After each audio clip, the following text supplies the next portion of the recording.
well.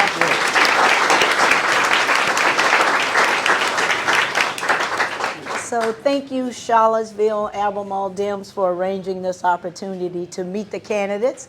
My name is Gloria Tinsley Witt, and I just want to share a little bit about my background, where I came from, why I decided to run, why do I think I'm the person for the job, and then share some of my platform issues. So I was born and raised in Amherst County, Virginia. I consider myself a country girl. People say, well, why do you think you're a country girl? Because I said I really am. I was born at a time where we did not have running water.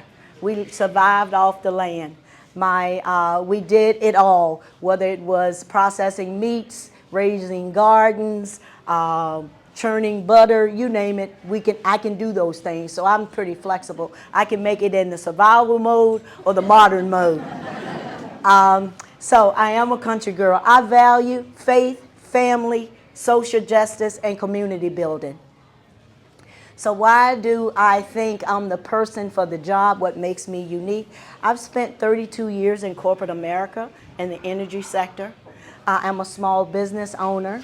And I think those skills of being able to listen, compromise, collaborate, make decisions, and move organizations forward toward results-driven is what makes me unique.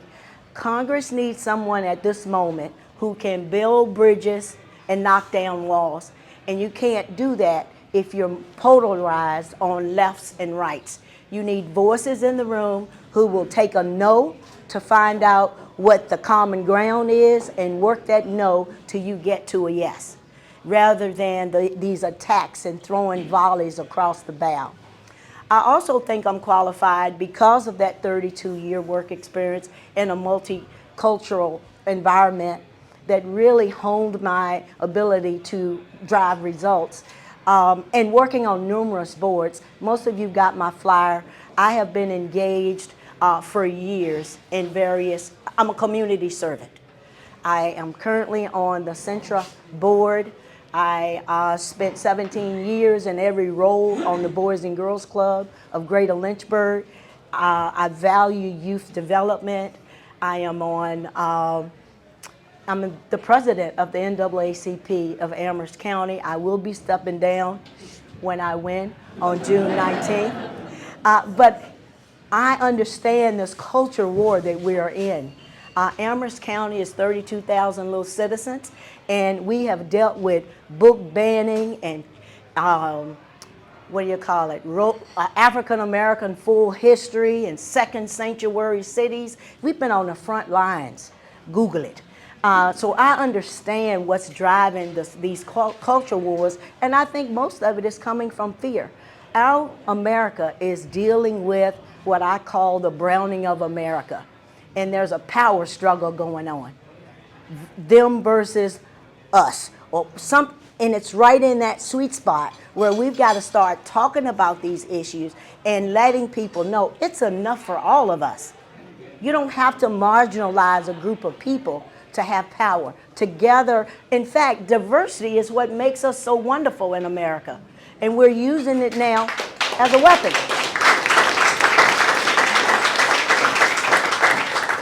So we have to call out these things. So why did I decide to run? I believe our rights and freedoms are under attack. All you have to do is just listen and watch, and you can see it. When they rolled back Roe versus Wade, I was like, oh my goodness, my granddaughters will not have the same rights I have. A man or men have decided that women don't have domain over their bodies. So that got me on the edge of my seat because I'm real busy in all those other organizations and running my small business. And I'm like, wow, this is crazy. A few months later, Supreme Court rolled back affirmative action. Oh my goodness, that's not good because I have worked in corporate America in organizational development. I tie business results to leadership behavior to drive results. That's what I've done for 32 years. And when they roll that back, and that's been the work of my career before I retired 10 years ago, building up women in senior leadership positions and people of color when we can find them. And all of a sudden now you roll back affirmative action. That's a dog whistle for marginalizing women as well as people of color. And it's only the beginning. It's only the beginning. And Gary mentioned this whole idea about, you know, the history, the 1870s. We were going through something very similar during the Reconstruction period. The same kind of language, the same types of dog whistles. It's time to get engaged. So our rights and freedoms are being rolled back. There is a level of disappointment. Particularly, I'm operating in circles, and they're saying, well, you know, black men are checking out of voting. And I'm like, okay, then we can't have that, because it's going to take all of us to win this battle. So I decided, well, if they're checking out, I'm going to re-energize all people, because this is no time to sit on the sidelines. It's fighting time. And that means democracy and voting. We have to vote. And people have asked me, well, how do you get people re-engaged? We got to talk about it. We got to talk about it to everybody in our networks and family and friends, and educate along the way. Democracy is really on the line.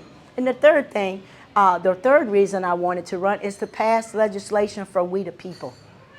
Not for the haves, but for we the people. And so that's why I decided to run. So what are some of my platform issues? Upholding democracy. We have to get everybody voting, and that means we got to talk about it more. I often wonder, how did we get people voting way back then? They didn't have social media, really didn't have telephones, but how did they do it? We talked about it. If you check your social media feeds right now, you will see more social media conversations about the shoes I bought, what I'm eating for dinner, my grandchildren's grades. Really? We need to use our tools to uphold democracy. It is on the line. So I'm begging all of you, use social media for the power that it is, and start talking about get out and vote. It's voting time, and we cannot afford for anybody to sit on the sidelines, or we're going to lose this thing. And the choice is clear. We go forward or we go backwards, and I'm not going backwards.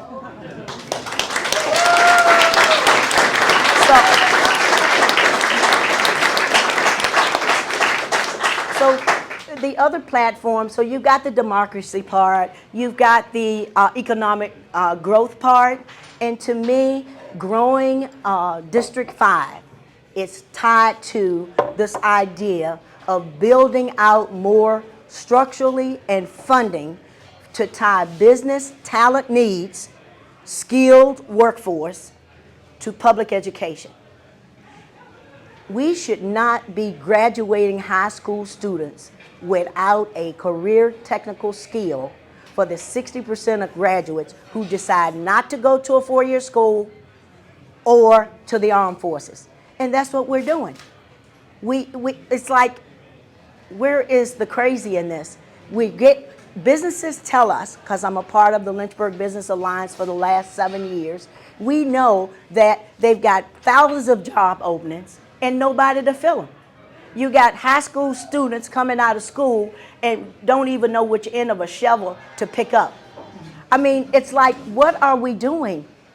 And they can't find a living wage job. And then we wonder why our crime rates and our children are spending out, whether it's mental health, etc. So I want to tie that system more, expand it out, because most areas in District 5, they have career technical training, but you got 10 kids here, 15 here, and companies need hundreds of people. So we need to collectively start producing career skills. In fact, that's how I got here. From the country, in the outhouse, to corporate America, I had a skill. I could take shorthand and I could type. When I left high school, I knew I wasn't going to be like them. I was going to work in corporate America. It's through that I got my skilling. Because my dad told me earlier on, your education does not benefit me. So I had to get it on my own. Think about it. We pay, what? I put two kids through college, HBCUs, big money. Their education is not helping me. They might help me when I get older, but right now it's all. So that's what he told me. But I had a skill. When I left high school, it wasn't just a piece of paper. I had a technical skill that opened a door for me. And our children deserve that for the ones that don't go off to college or to armed forces. A typewriter? Well, now it's an iPad, same thing. And the other piece is strengthening families. We've got to protect Social Security. And we got to have the billionaires to pay their fair share. They've got a cutoff point.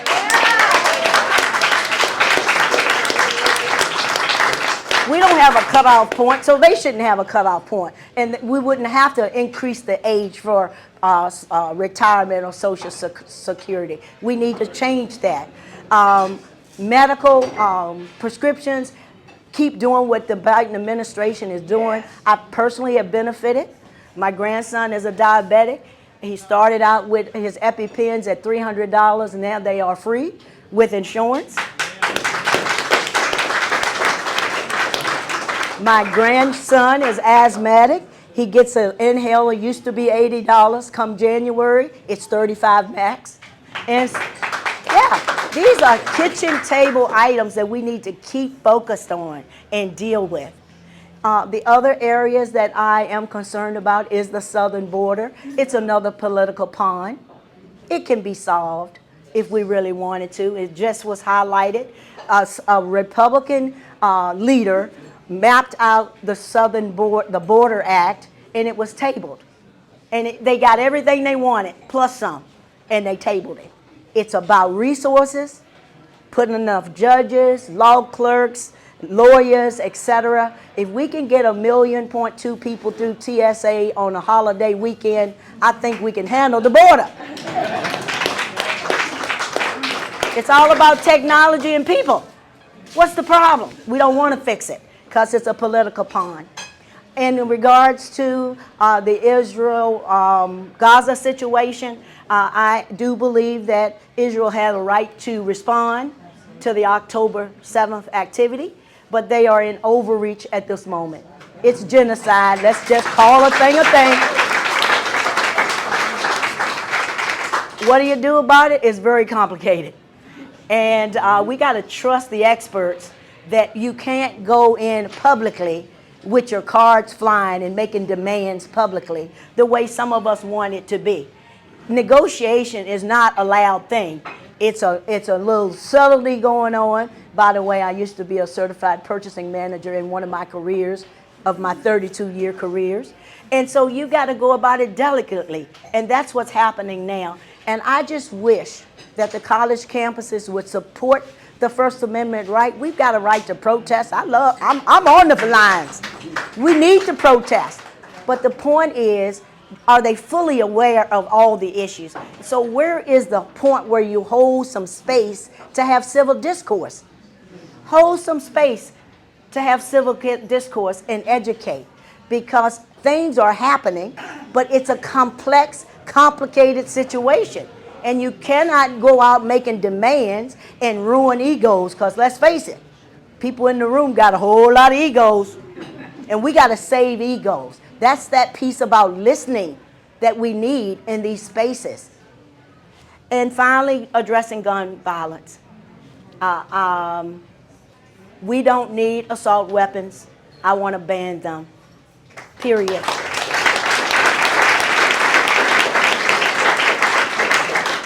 They were banned in the 90s, and the Republican Party let the door back open, and we got to close that door again. I believe we need to register guns. That's right. Absolutely. Register guns. At some point, I know there are millions of guns on the street, but if that's the case, I would still be a slave if you never did anything. You've got to start somewhere. And you have to put a marker down and say, right now, starting December 1, if you buy a gun, it has to be registered. Yep. And sooner or later, we'll get there. It's called progress. Nothing happens overnight. We've got to start registering guns. And it's not about taking away your Second Amendment right. Remember, I told you I'm a country girl. I've shot guns. I have a gun. I really don't know what to do with them. But I bought one from a friend about 4 months ago.